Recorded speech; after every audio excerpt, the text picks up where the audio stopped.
શ્રી ગણેશાય નમઃ. જય મહાદેવ. પિતૃ દોષ એટલે શું અને પિતૃ કાર્યમાં અમારે શું કરવું જોઈએ, આવા અનેક પ્રશ્નો આવ્યા. ત્યારે આના અનેક પ્રશ્નોના અનેક વખત મેં જવાબ દીધા છે, છતાં પણ આજે જે પ્રશ્નો લાવ્યા છે એને જવાબ દેવા માટે આવી છું. નમસ્કાર મિત્રો, હું છું આચાર્ય ડૉક્ટર અજય પંડ્યા અને સત્યમ જ્યોતિષ કાર્યાલયની અંદર આપનું હાર્દિક સ્વાગત છે. મિત્રો, પિતૃ દોષ એટલે પિતૃઓનો દોષ, નહીં કે તમારો દોષ. પિતૃ દોષ એટલે જે તમારા પિતૃ છે. પિતૃનો અર્થ થાય જે તમારી પેઢીમાં તમારી પહેલાં ઉત્પન્ન થયેલા છે, જે તમારા પૂર્વજો છે, જેને તમારી પહેલાં પૃથ્વી પરની રજ મૂકી દીધી છે, એ તમામે તમારા પૂર્વજોનો જે કાંઈ દોષ હોય એ દોષ તમારી પર આવે છે. જે રીતે તમે તમારી પિતાશ્રીની મિલકત રૂપી પુણ્ય લ્યો છો, એવી જ રીતે તમારા પિતાશ્રી કે માતાશ્રીએ પાદ્યમાં સુશીર્ષા પગના તળિયાથી માંડીને માથાના વાળ સુધી જે કોઈ પાપ કર્યા હોય એ પાપ પણ તમારી પર આવે છે. અહીંયા તમને સમજાવવું હોય તો એવી રીતે કે કોઈ આપણે 5 વીઘા જમીન હોય કે 500 વીઘા જમીન હોય, 5 ભાઈઓ હોય તો એની ભાગ પાડી લઈએ છીએ, 5 મકાનનો ભાગ પાડી લઈએ, 5 ચમચીનો પણ ભાગ પાડી લઈએ છીએ, પરંતુ એને કરેલા 5 પાપોનો ભાગ આપણે નથી પાડતા.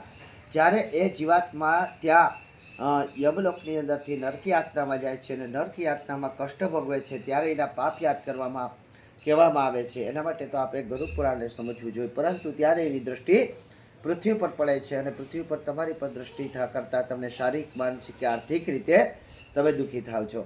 એટલે પિતૃદોષનો અર્થ થાય પિતૃઓનો દોષ, નહીં કે તમારો દોષ. ઘણા લોકોના એવા પ્રશ્ન છે કે અમારે આ માટે પિતૃદોષમાંથી મુક્ત થવા માટે શું કરવું. તો એ પહેલાં તો તમારે એ જોવું જોઈએ કે તમારે કયા પ્રકારનો પિતૃદોષ છે, તમારે કયા પ્રકારનો પિતૃદોષ છે એ જોવો જોઈએ. અને એના માટે ખાસ કરીને અત્યારે તમારા પિતૃદોષ છે કે નહીં. જન્મકુંડલીમાં તમારા પિતૃદોષ હોઈ શકે, પરંતુ ત્યાર પછી જો તમે સત્કર્મો કરી લીધા હોય, પિતૃકાર્ય કરી લીધા હોય, તો એ પિતૃદોષમાંથી તમે મુક્ત પણ થઈ ગયા હોય. એટલે ઘણા લોકોએ એવું કીધું કે દાદા તમે કીધું હતું એ પ્રમાણે અમે પિતૃકાર્ય કરાવી લીધું, છતાંય અમને બીજે જોડાયું તો ત્યાં પિતૃદોષ અમારી કુંડલીમાં આવ્યો. અરે ભાઈ, જન્મકુંડલી છે, જન્મકુંડલીમાં પિતૃદોષ આજીવન રહેવાનો છે. આથી પિતૃદોષ તો છે જ, પરંતુ પિતૃદોષમાંથી તમને કેટલી રાહત મળી છે એના માટે તમારે પ્રશ્ન કુંડલી બનાવવી છે. પ્રશ્ન કુંડલી જે ભૂદેવ બનાવી શકતા હોય એની પાસે આપણે બનાવવાની થાય. આથી કરી અને આપણે પ્રશ્ન કુંડલી બનાવી લેવી અને પ્રશ્ન કુંડલીના આધારે આપણે આગળ ચાલવું જોઈએ. બીજા નંબરની અંદર જે પ્રશ્ન આવ્યા એમની અંદર કે પિતૃ કાર્યમાં અમારે શું કરવું જોઈએ, તો એના માટે પણ નમ્ર વિનંતી છે આપની કે આપણે પિતૃ કાર્ય માટે તો આપણા ભૂદેવની સલાહ લઈ અને આપણે જે ભૂદેવ કહે તે પ્રમાણે કાર્ય કરવું છે. ઘણા લોકો એમ કે અમે નારાયણ બલિ કરી લીધી અમને પિતૃદોષમાંથી, તો ઘણા લોકોનો એવા પણ પ્રશ્ન છે કે અમે 3 વાર નારાયણ બલિ કરી, પરંતુ અમને પિતૃદોષ હજી પણ બતાવે છે. તો એની પાછળનું કારણ શું? તો મિત્રો, ખરેખર કાર્ય પદ્ધતિ અનુસાર કરવું જોઈએ. જે રીતે કોઈ ખેડૂત છે વાવવા જાય તો પહેલાં જે સાહ નાખે, પછી વાવે, પછી એમાં જલ જે રેડે છે, પછી એમાં જ્યારે જરૂર પડે ત્યારે એમાં ખાતર નાખે છે અને ત્યાર પછી તે મોટું થઈ ગયા પછી પાકી ગયા પછી એને લણે છે. એવી જ રીતે અહીંયા પહેલાં તો પિતૃદોષ કેવડો છે એ જોવું જોઈએ. કારણ કે અહીંયા ગરુડ પુરાણ વિશે જે ગર્વની બાબતથી મેં મારી ઘણી બધી કથાઓ, શિવ પુરાણ હોય, દેવી ભાગવત હોય કે ભાગવત હોય, એની અંદર પણ મેં ઘણી વખત કીધેલું છે કે આપણે સનાતનીઓને એક વાતનો ગર્વ હોવો જોઈએ કે ભારતના ગરુડ પુરાણ ઉપર 39 દેશની અંદર કાનૂન વ્યવસ્થા બનાવવામાં આવી છે. જે રીતે અહીંયા કાનૂન વ્યવસ્થા છે એવી રીતે ત્યાં પણ કાનૂન વ્યવસ્થા છે. અહીંયા નાનો એવો ગુનો કર્યો હોય તો તમને નાની સજા મળે. એમ જો નાની સજા મળેલા હોય તમારા પૂર્વજો તો એ કદાચ તમે દીવો કરો તો પણ મુક્ત થઈ જાય. પરંતુ જેમ જેમ મોટી સજા હોય છે, 12 પ્રેત રાજાઓની જેલ છે, વિત પ્રેત રાજા, ચિત્ત પ્રેત રાજા, મલય પ્રેત રાજા, ઘોર પ્રેત રાજા, ઘંઘોર પ્રેત રાજા, મહાઘોર પ્રેત રાજા, સંહાર પ્રેત રાજા, પ્રલય પ્રેત રાજા, કાલ પ્રેત રાજા, યમ પ્રેત રાજા કે ભૂત પ્રેત રાજા. તો આને ત્યાં જે કાંઈ સજા ભોગવતો એમાં એનો ગુનો કેવડો છે. તમે દાખલા તરીકે કોઈ 500 રૂપિયાની ચોરી કરી છે તો એ તરત મુક્ત થઈ જાય, પરંતુ કોઈને 10 છરી મારતી હતી કે ગોળી મારતી હતી તો એને મુક્ત કરાવવા માટે આપણે ખૂબ મોટી જમાનત આપવી પડશે અને ઘણો બધો ખર્ચો થશે અને જેલ પણ થશે. તો ઘણા સમય સુધી મુક્ત નહીં થઈ શકે, ઘણા સમય સુધી એને જમાનત પ્રાપ્ત નહીં થાય. એવી જ રીતે ઉપરની જેલમાં જે તમારા પૂર્વજો છે એને છોડાવવા માટે તમારે કેવડી જમાનત રજૂ કરવાની છે એ તમારા બ્રાહ્મણ જ કહી શકે, એટલે પ્રશ્ન કુંડલીને હાજર કહી શકે. બીજા નંબરની અંદર જે પ્રશ્ન એવો આવ્યો કે અમે 3 વખત નારાયણ બલિ કરી લીધી છતાં પણ અમે પ્રશ્ન કુંડલી કરી તો એમાં પણ પિતૃદોષ બતાવે છે, તો એની પાછળનું કારણ શું? તો અહીંયા ખાસ કરીને પહેલું કારણ એ તમને આપી દઉં કે તમે જે પદ્ધતિથી કાર્ય કરવાનું હતું એ પદ્ધતિથી કાર્ય કર્યું નહીં. અહીંયા ઘણી જગ્યાએ પિતૃ કાર્ય હોય છે. મને જો મારો ભાદરવો અને ચૈત્ર મહિનો પેકેજ હોય છે, અને કદાચ હું ગર્વથી કહી શકું કે મેં ચૈત્ર મહિનામાં 27 પિતૃ કાર્ય કર્યા હતા. એ ખરેખર મારી દૃષ્ટિએ જે એમાં 3 મૂર્તિ પ્રતિષ્ઠા પણ હતી ને બાકી પિતૃ કાર્ય હતા.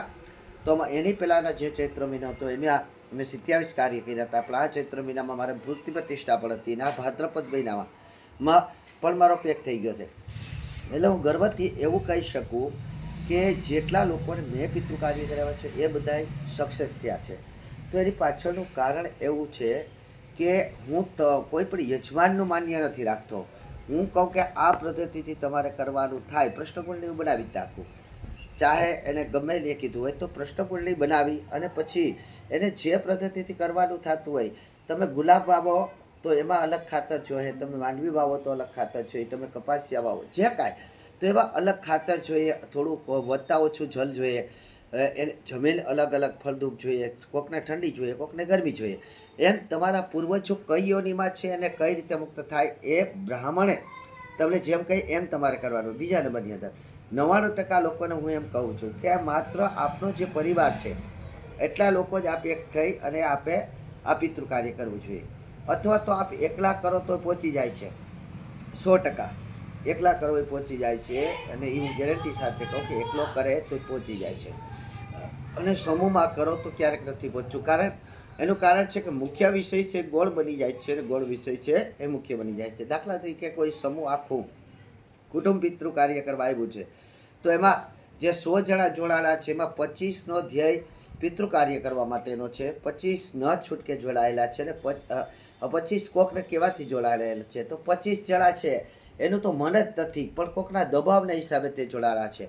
તો અહીંયા જે કાંઈ પિતૃ, એવું જરૂરી નથી કે પિતૃ કાર્યનું હું કાર્ય કરાવું ત્યારે નાગબલી હાલતી હોય અથવા તો પિંડદાન હાલતા હોય, તર્પણ હાલતા હોય, તો આખું કુટુંબ જેટલા પણ પરિવારનો, એક 2 વર્ષનો બાબો હોય તો એને પણ એમાં બેસાડું, અને એક ખીલી પડે તો ખબર પડી જવી જોઈએ. એટલે અવાજ કરવાની કે વાત કરવાની બધાને મનાવે છે. એની પાછળનું કારણ એ છે કે બધાય એકમય બની અને એના પૂર્વજોને યાદ કરીને એને મુક્તિ કરાવવાની પ્રાર્થના ભગવાન શ્રી હરિ પાસે કરે. અહીંયા કેવું થાય કે અહીંયા જે 2 લોકો કે 4 લોકો બ્રાહ્મણ પાસે યજમાન તરીકે બેઠા છે એ કર્મ કરવા માટે તત્પર છે. બાકી બધાએ બહાર બેઠા બેઠા પોતાનું મન પડે એવું કરતા હોય, મન પડે એવી વાતું કરતા હોય, મન પડે તો પાન માવા કે સિગરેટ પીતા હોય, કે જે XY છે બધા માટે છે. એટલે તો ખરેખર ત્યારે જે રીતે અહીંયાથી કોઈ હવા આવે, અહીં કોઈ દુર્ગંધ લઈને પસાર થાય તો એ દુર્ગંધ અહીં 10 જણા ઊભા હોય તો 10 આવે, અને કોઈ સુગંધી વસ્તુ લઈને પસાર થાય તો એ 10 જણા ઊભા હોય તો 10 આવે. એ 10માંથી એકેયની સુગંધ પણ નથી કે 10માંથી એકેયની દુર્ગંધ પણ નથી, પણ પસાર થવાવાળો વ્યક્તિ કોઈ અલગ જ હતો, છતાં એની આ 10 ઉપર અસર કરી. એટલે મારું એક સૂત્ર છે કે ઉદ્દીપકની હાજરી મૂળ તત્વને પહેરે છે. મારા જે PhDના સંશોધનની અંદર પણ મેં એ શબ્દ વાપર્યો છે કે જે વસ્તુ તમારી નજીક આવે છે એ તમારી પર સારી અથવા તો ખરાબ અસર કરે છે. એટલે અહીંયા જ્યારે તમારા ભૂદેવ તમારા પિતૃઓને મુક્તિ અપાવવા માટે, તમારા પૂર્વજોને મુક્તિ આપવા માટે ભગવાન હરિથી માંડી ને જે કાંઈ યમરાજા, ચિત્રગુપ્ત કે પ્રેત રાજાઓને વિનંતી કરતા હોય, પિંડદાન થતું હોય, તર્પણ થતું હોય, ત્યારે એક પ્રકારની હોરાઓ ત્યાંથી પસાર થાય છે. અને આ સમયની અંદર મેં એવું પણ સાબિત કરેલું છે કે તમે જે બોલો છો એ શબ્દ ક્યારેય નષ્ટ નથી થતો. મારી અને તમારી વચ્ચે જે આકાશ છે એના માધ્યમથી કરી અને એ શબ્દ તમને સમજાય છે. અહીંયા તમે બહાર બેઠા બેઠા જે કાંઈ વાતો કરતા હોય એ વાતો એ હોરાઓ સાથે અથડાય છે, અને તમારા જે કાંઈ જે રાજાઓ છે ત્યાં સુધી પહોંચે છે. અહીંયા કોઈ નેગેટિવ વાત કરતા હોય તો નેગેટિવ અસર થાય છે, પોઝિટિવ વાત કરતા હોય તો પોઝિટિવ અસર થાય છે. આથી કરી અને જો પિતૃ કાર્યની અંદર તમે જરાક પણ સાવચેતી ખોઈ નાખો તો પણ પિતૃ કાર્ય પહોંચતું નથી એવું માની શકાય.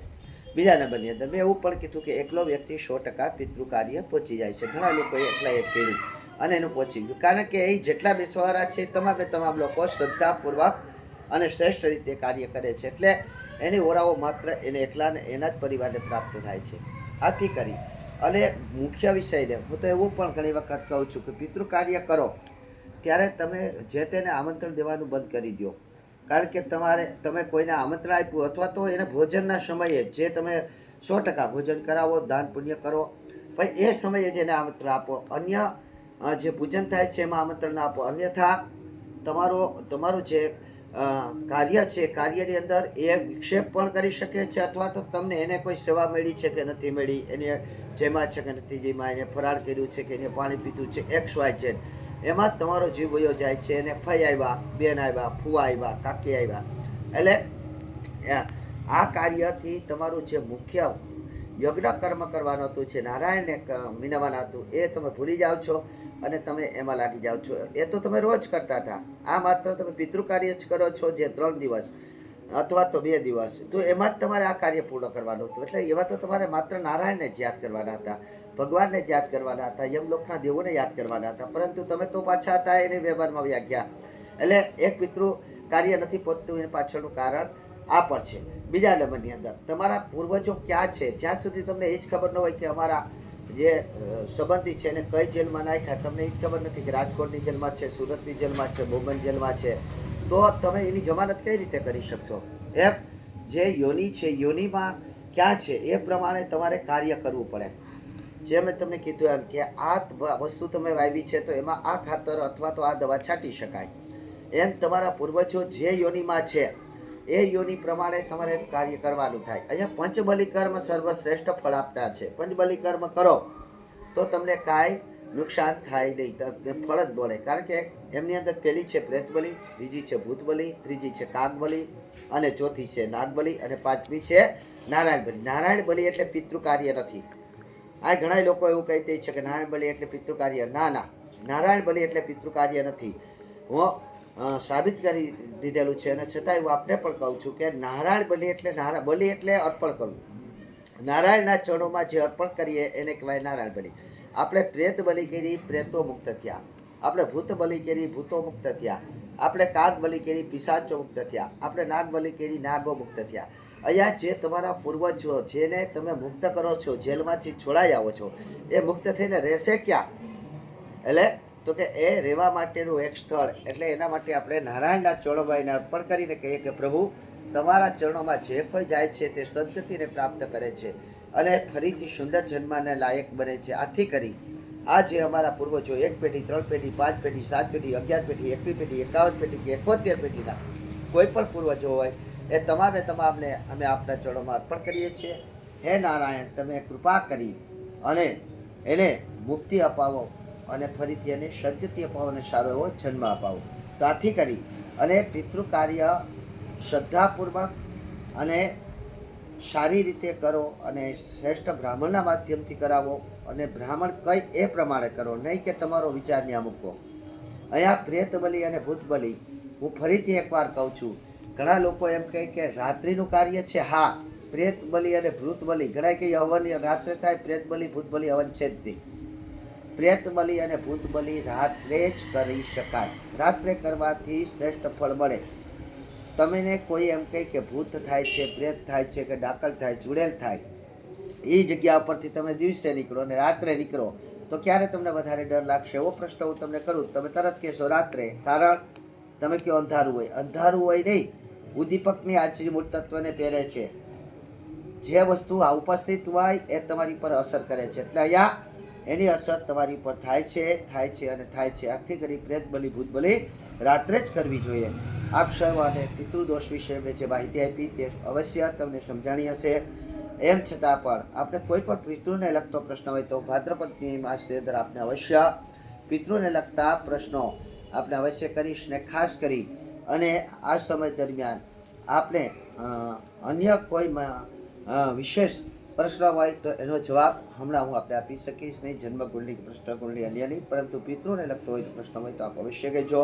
આપ સર્વનું કલ્યાણ થાય અને પિતૃ દોષમાંથી મુક્ત થવા માટે જે લોકોની જન્મકુંડલીમાં હોય, પ્રશ્ન કુંડલીમાં હોય તો અવશ્ય પિતૃ કાર્ય કરજો અને આપના બ્રાહ્મણની સલાહ અવશ્ય લેજો. સર્વનું કલ્યાણ થાઓ. જય મહાદેવ, જય શ્રી કૃષ્ણ. સર્વને આજે મારા ગૃહસ્થાને પણ ગણપતિની સ્થાપના કરી છે. ગણપતિને હાર્દિક સ્વાગત, ગણપતિ ચતુર્થીને હાર્દિક શુભકામના. જય મહાદેવ.